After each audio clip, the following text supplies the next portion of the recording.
All right, Mark Rogers TV, the voice of college football, going live at noon on a Monday. It's noon Eastern time, and of course, after wrapping up a huge college football weekend and another one looking directly at us coming up this Saturday, highlighted by that big Georgia-Florida game, the annual greatest and largest outdoor cocktail party in the world, or whatever they're rephrasing it these days, but that's what I grew up with, and of course, we will highlight that throughout the week from both sides.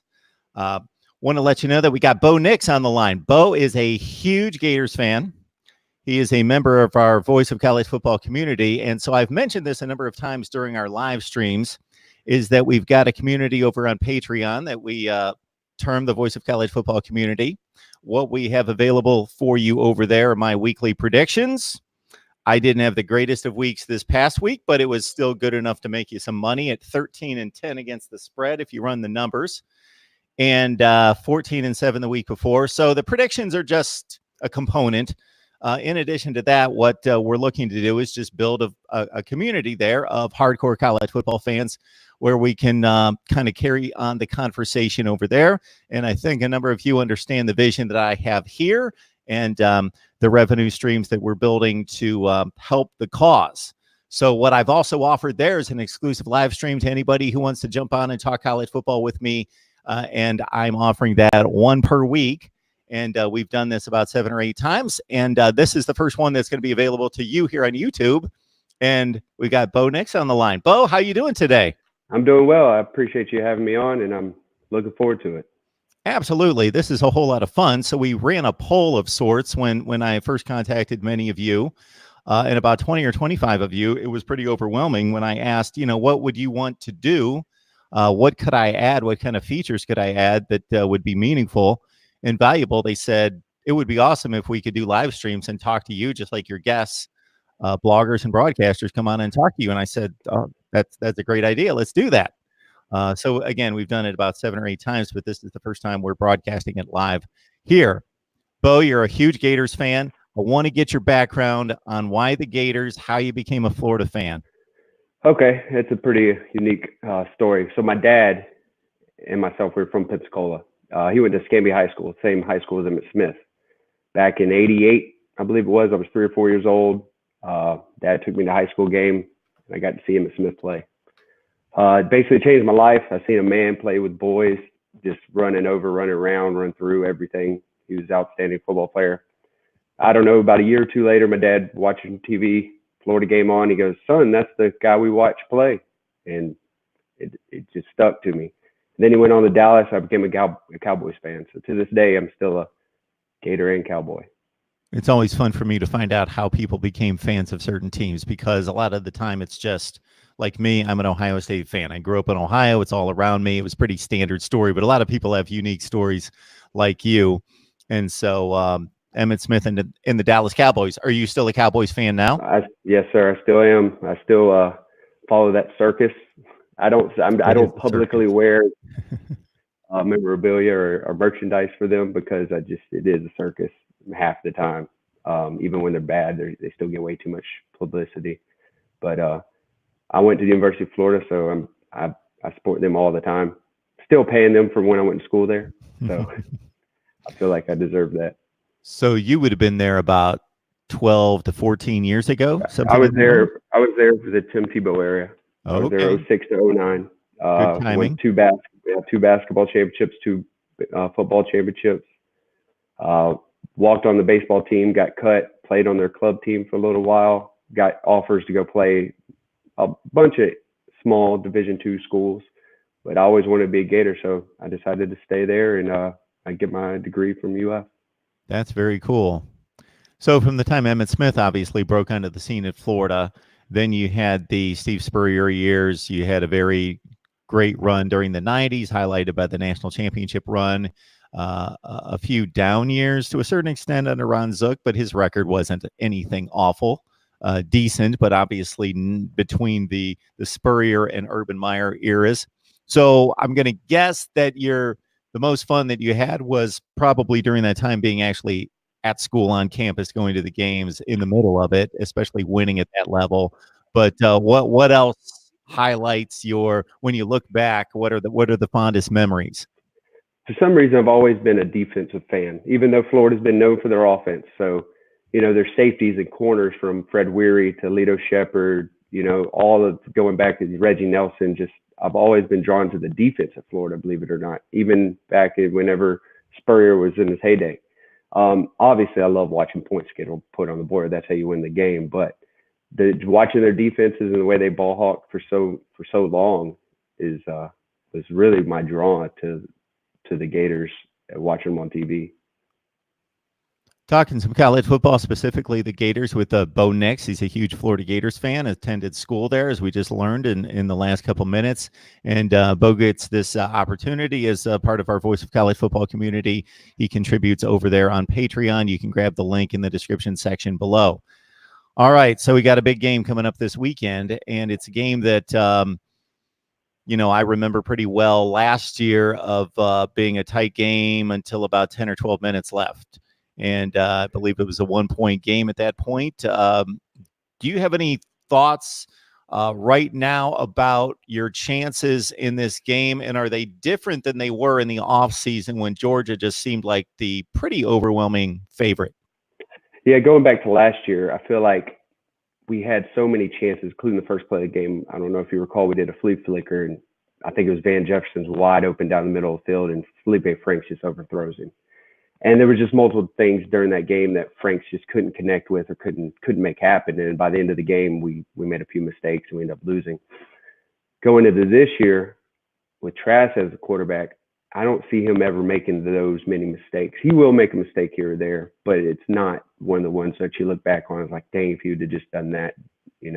I feel like this year our chances have definitely improved through the season because Georgia's lost so many playmakers on the offensive side of the ball, especially the wide receiver.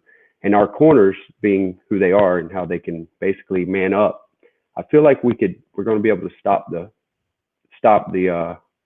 pass one-on-one coverage and then stuff the box, because that DeAndre Swift's a beast, and that's who we're going to have to stop. But if they can follow a game plan that they've got, I know Grantham knows what he's doing. If they can execute, I feel like we could come out with a win. I know they started at a 6.5-point favorite when the line was released. Now it's already down to 3.5. So that just shows you how much money's coming on the Florida side, especially since Georgia's kind of struggling right now.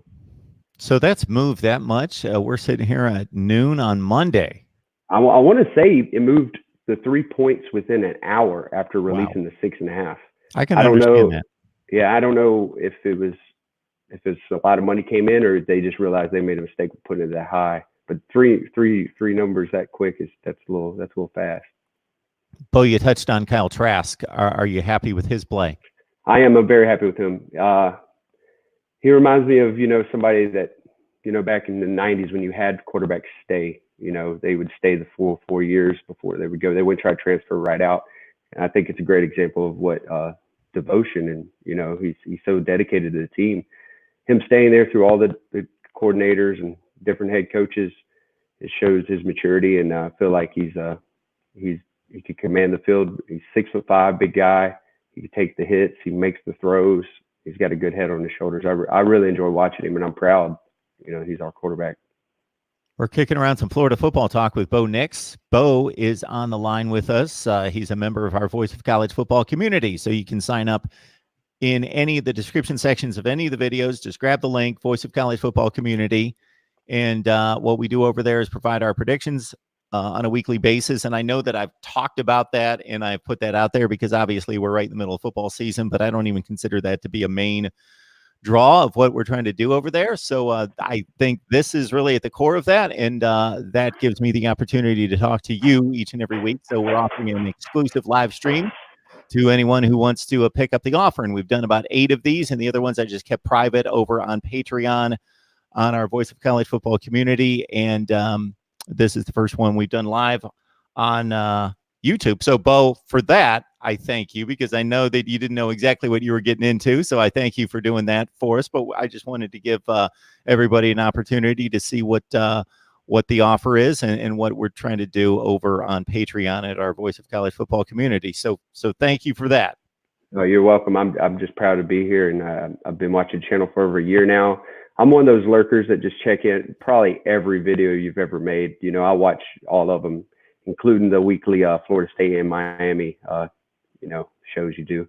The Florida State one I just watched for laughs because that guy, I literally watch your face more than his when he's talking just to see your reaction to half the things he says.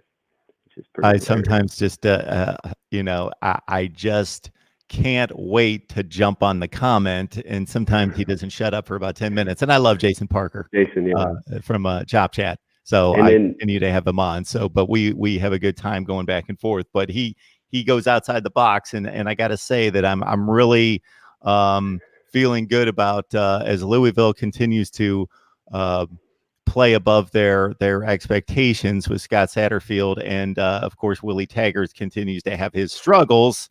And I got all sorts of grief from Jason about ranking Mac Brown above Willie Taggart as a coach before the season started as well, and Satterfield, who I ranked above Willie Taggart.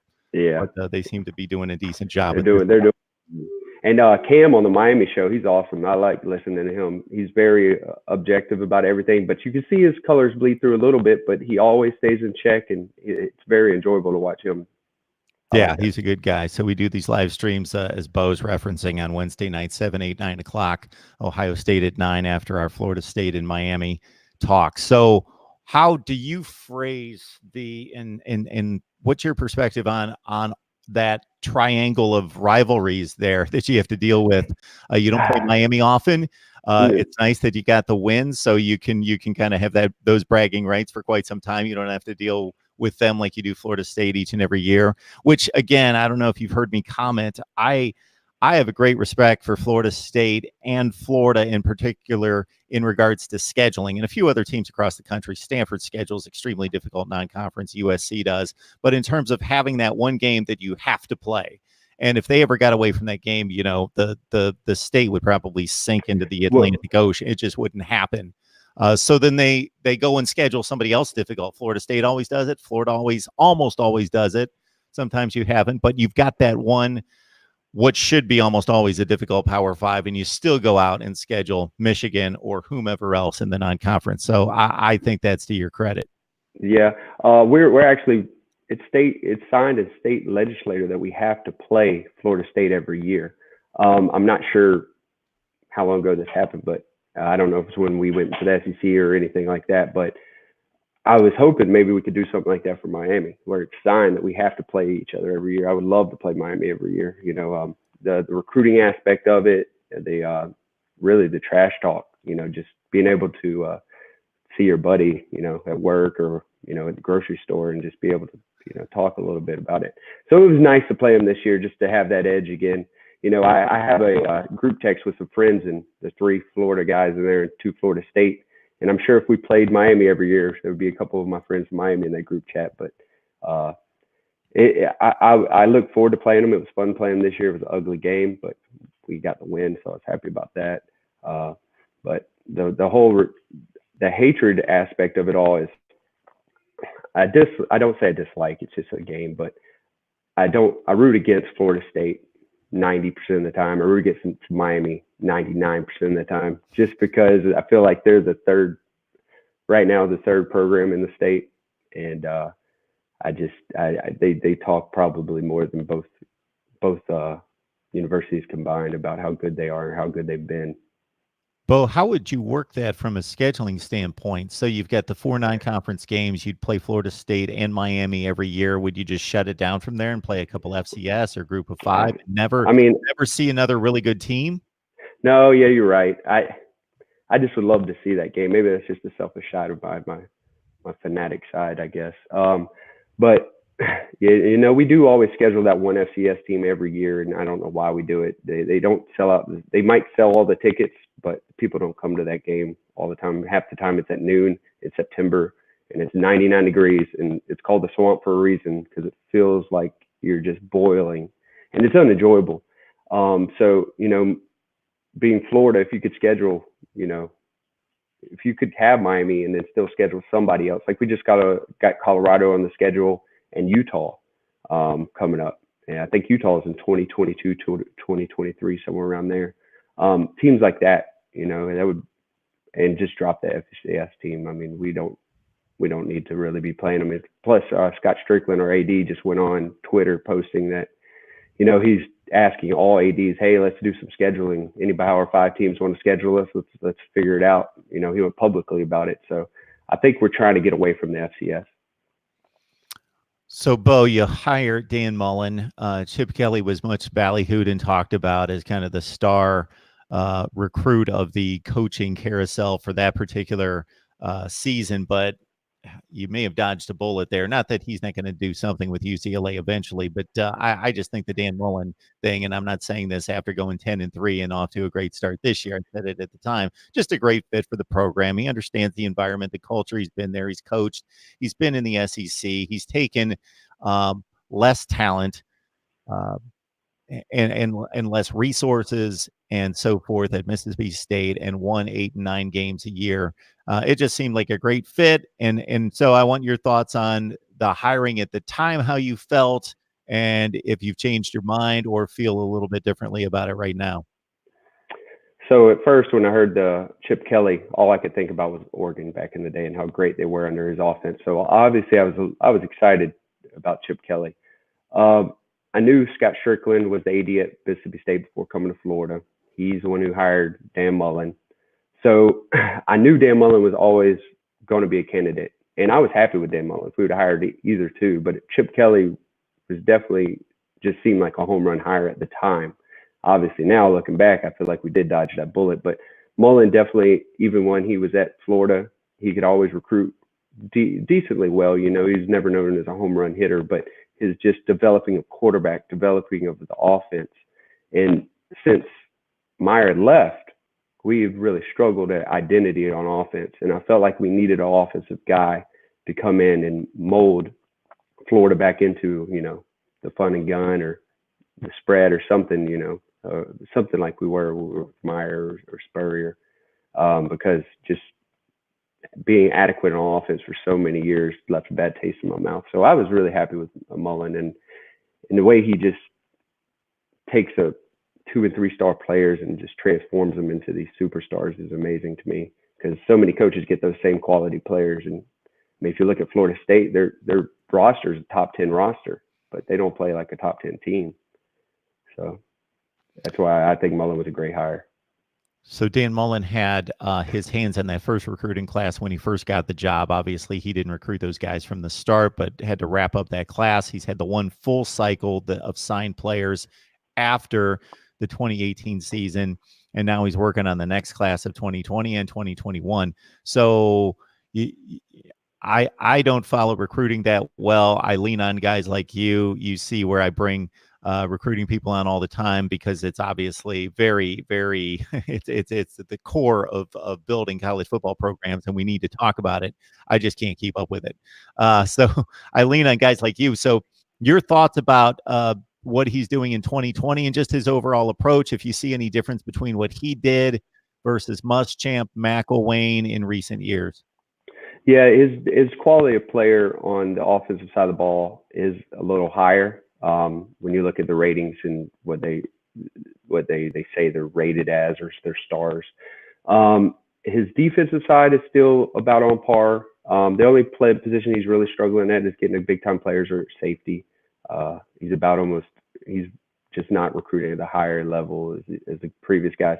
And a lot of people are saying that's not Mullen's fault. It's the assistant coaches that our safeties coach and our running back coach, they get a lot of grief about their recruiting abilities. But he's been pretty loyal to a lot of these guys, and some fans fault him for that. But to me, it doesn't really matter about the stars. If he believes he can turn them into a great player, I believe him, because he gets picked. He picks up these people for, you know, that are 2 stars and people question, or 3, you know, mostly 3 stars, and they question it, and then they come in like last year, like Zuniga. He was a 3-star. Jawan Taylor, offensive lineman, was a 3-star. You know, those were all thought to be first-round draft picks by the end of the year, and nobody even hardly heard their name before last year, before Mullen got there. But this year, you know, we're going to be thin at receiver after our senior class graduates. We got some receivers coming in. We got some receivers there like Jacob Copeland. I feel like he's going to be a great player. He just needs time to develop. Offensive line is another one we really spent a lot of time on. The previous coaches didn't. I think we already have 13 or 14 offensive linemen either signed or going to be signing, hopefully. And before we have like 6 or 9 in the same period. So he's definitely trying to get the offensive line rebuilt. So that's definitely a foundation of his offense. So I believe in everything he's doing. We're talking some Florida football with Bo Nix. Obviously, the Gators have the huge one against Georgia coming up, which will most likely determine the SEC Eastern Division champion, as we expected before the season started. Georgia obviously ran into South Carolina as a speed bump there, but they still have it all in their hands if they can win this one. But there is a possibility there that because of Georgia's schedule, I just looked at it before we jumped on. I don't want to discount anyone because you've had your issues as a Florida fan with Missouri, especially on the road in recent years. So that would be the one difficult one in conference that could jump up and bite you, even if you clear Georgia, because as we see every week, Kansas State beats Oklahoma, Illinois beats Wisconsin. You never know what's going to happen. It's not always the upsets that we can kind of see as, okay, that looks like that could happen. And then Georgia's got a real run to go through after you guys. They still have Texas A&M and Auburn. They still have to deal with Missouri as well. So they don't have an easy game the rest of the way unless you want to count Georgia Tech. But in conference, they still have a rough ride as well. So I know that there were some years there, in the 5 to 6 years ago range where the SEC Eastern Division champ didn't always win that head-to-head that seemed to be important because they'd go and lose 2 other games. 2012 comes to mind, where I think that's really discounted as a really good Florida team that I thought went through a brutal schedule that year. Florida State was really good. The SEC East and what you had to deal with in the West, obviously, with LSU and whoever you played that particular year in the West, it was just a difficult, I think it was Johnny Manziel. Yeah. It was. Yeah, first game of the year. That's right. And, it held him in check, held LSU to 6 points. The defensive effort for that Florida team against that schedule, I thought, was phenomenal. But you had the one trip up against Georgia in which you dominated in the box score, but you made a bunch of stupid penalties. I think it was 6 turnovers. Yeah, just let the ball on the ground, even though I think Aaron Murray might have thrown for like 100 yards. Like they couldn't do anything. So that's what tripped you up, and you couldn't get to the SEC championship game that year. And I know that team gets kind of forgotten, but I was really impressed with them. And then it ended badly in the Sugar Bowl. Bo. Yeah, they that game, Georgia game in 2012 was one of the worst. We were clearly the better team, but we just kept shooting ourselves in the foot. In that last drive, we had Jordan Reed went across, got a catch, trying to fight to score, just fighting his heart out, reaching out for the end zone, and fumbles through the end zone. And we ended up losing that game. And that team was a very good team, great defensive team, good offensive team, but great defensive team. And then we would go on to the Sugar Bowl, and bowl games I feel like are hit or miss for any team. It depends on if you're up for it, if you're not. And I think that Gator team was just not up for that occasion and was not satisfied where they were at and where they were playing and who they were playing against. And I felt like they already counted it as a failure, and they just didn't show up. I'm not trying to make excuses, but I think that happens often in bowl games.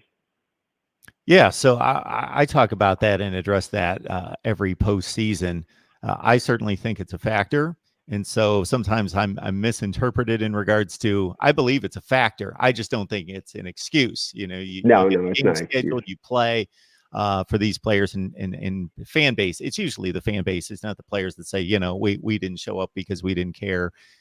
Well, maybe you didn't. I get it. There are different levels of motivation for different games, but it's on your record. If anything, I would think that there would be motivation for showing up in a game in which everybody's watching, because obviously during bowl season, everybody in the nation that wants to watch college football has to watch that game. There's very few bowl games that overlap, as opposed to even as big as Florida State is. There's like a zillion rivalry games being played at the same time. So the attention given to the game by the national fan base can only be so great. But postseason play is a guessing game in regards to who's going to show up and why because of motivation. But that particular team, obviously at 11-1, playing as well as anyone in the country, that was a bit of a letdown for them. All right. got Bo Nix on the line, and so I want to explain once again, if you missed it, for anybody who's jumping on the live stream right now, and most of you will watch this once it records and posts to the YouTube channel, is that Bo is part of our Voice of College Football community over on Patreon, so you can become one as well. If you grab the link in the description section of any of the videos, go to Voice of College Football community, grab that link. What we do over there is provide our weekly predictions. But I think, again, this is one of the main reasons why we started this venture over there on Patreon, is to have these exclusive live streams. We've done about 7 or 8. I've kept them over on Patreon, and Bo's been kind enough to let us go live and do this right here on YouTube, so all of you could see what we are building over on Patreon. Bo, we appreciate you stopping by. I want to give you the last word. If there's anything else you want to say about Florida football, the game coming up this week, I appreciate your support and everything, all the kind words in regards to, staying committed to the channel here and what we're doing here. Yeah, I'm just excited for this weekend's game. I feel like, every off season you wait for, there's a couple games on your record you're just waiting for, and this is one every year, and it's definitely going to live up to the hype. Hopefully the game does too, and hopefully the Gators come out on top. But I'm excited for it and can't wait. I appreciate you having me on. All right, Bo. Thanks for stopping by. Keep in touch. Yes, sir. We can't wait for a big game on Saturday. Thanks a lot, Bo. All right, thank you. See you soon.